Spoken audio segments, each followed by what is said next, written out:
hipertensi bisa disebut juga sebagai silent killer.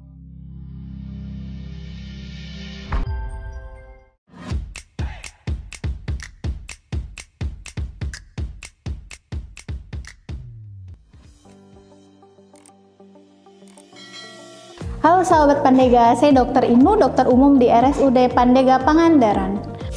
Hipertensi itu apa sih?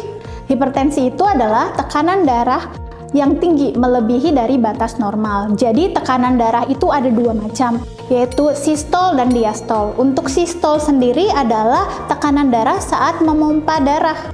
Jika lebih dari 140 dianggap hipertensi atau tekanan darah tinggi. Kemudian ada diastol. Diastol adalah tekanan darah saat relaksasi atau sedang istirahat, yaitu bila di atas 90 dianggapnya hipertensi atau tekanan darah tinggi. Kenapa seseorang bisa terkena hipertensi? Jadi kita harus bagi dulu nih, hipertensi ada dua, yaitu hipertensi primer dan sekunder. Yang primer berarti dia tidak ada penyakit yang mencetuskannya. Jadi hipertensi primer bisa karena apa? Karena genetik satu, kemudian karena gaya hidupnya. Gaya hidup seperti apa yang bisa menyebabkan seseorang terkena hipertensi? Yaitu gaya hidup yang dietnya itu tinggi garam, kemudian makan makanan junk food, kemudian kurang aktivitas fisiknya. Lalu ditambah lagi dengan merokok, baik dia perokok aktif maupun perokok pasif. Kemudian ada hipertensi sekunder. Hipertensi sekunder berarti dia ada penyakit yang mencetuskan seseorang bisa terkena hipertensi. Apa saja penyakitnya? Bisa penyakit ginjal, kemudian ada kelainan hormon atau sindrom-sindrom tertentu yang menyebabkan seseorang terkena hipertensi. Tanda dan gejala seseorang terkena hipertensi itu apa saja? Jadi, hipertensi itu bisa tidak bergejala. Jadi, orang bisa merasa baik-baik saja padahal tensinya tinggi. Makanya, hipertensi bisa disebut juga sebagai silent killer. Tapi, ada juga yang bergejala. Seperti apa gejalanya? Yaitu bisa nyeri kepala, sesak nafas, mudah lelah, sulit tidur, dan sebagainya. Apakah rokok juga bisa menjadi pemicu timbulnya hipertensi, dok? Ya, rokok dapat menjadi pemicu seseorang terkena hipertensi.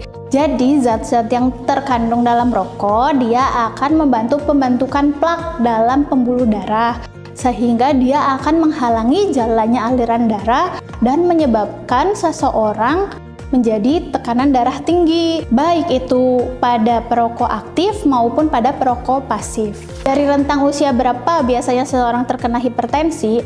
Jadi pada zaman dulu biasanya pada orang-orang yang sudah usia lanjut, biasanya usia 50 tahun ke atas.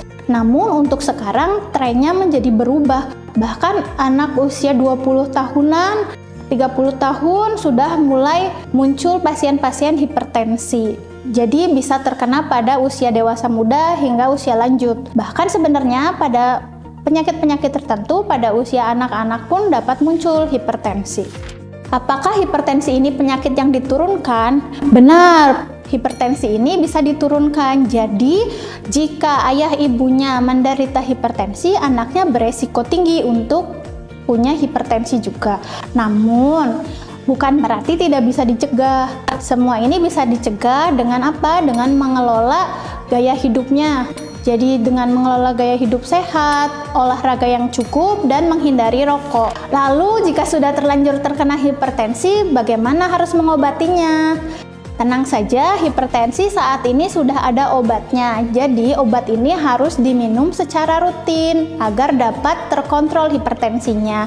Selama seorang pasien hipertensi ini mengikuti anjuran dokter, yaitu baik pemberian obatnya dan dosis obatnya, hipertensi dapat terkontrol dan menghindari komplikasi yang dapat disebabkan oleh hipertensi. Jadi, apa saja komplikasi dari hipertensi ini sehingga hipertensi harus dikontrol? Yang kita takutkan adalah karena tekanan darahnya terlalu tinggi dapat menyebabkan pecah pembuluh darah. Yang berbahaya adalah pecah pembuluh darah di otak, atau biasa kita sebut juga sebagai stroke perdarahan. Jadi jika pecah pembuluh darah di otak, biasanya itu akan terjadi secara tiba-tiba. orang tiba-tiba tidak sadar, tiba-tiba lemah separuh badan karena terjadi serangan stroke tadi. Kemudian bisa juga terjadi gagal ginjal, gagal jantung, dan berbagai macam penyakit lainnya. Adakah jenis olahraga yang disarankan untuk penderita hipertensi? Jadi untuk olahraga pada pasien hipertensi kita harus lihat pasien per pasiennya. Tapi untuk pasien hipertensi yang sebelumnya tidak melakukan aktivitas fisik, kita sarankan olahraga ringan dulu. Jadi dimulai dari yang intensitasnya ringan, seperti jalan kaki, kemudian bisa jalan cepat, kemudian nanti jogging.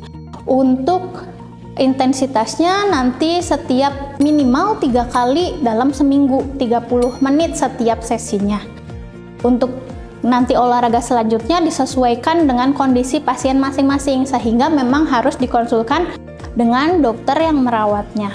Share video ini agar lebih bermanfaat. Kita bertemu lagi di lain kesempatan. Saya Dr. Inu, pamit undur diri. Salam sehat dan bahagia sahabat Pandega.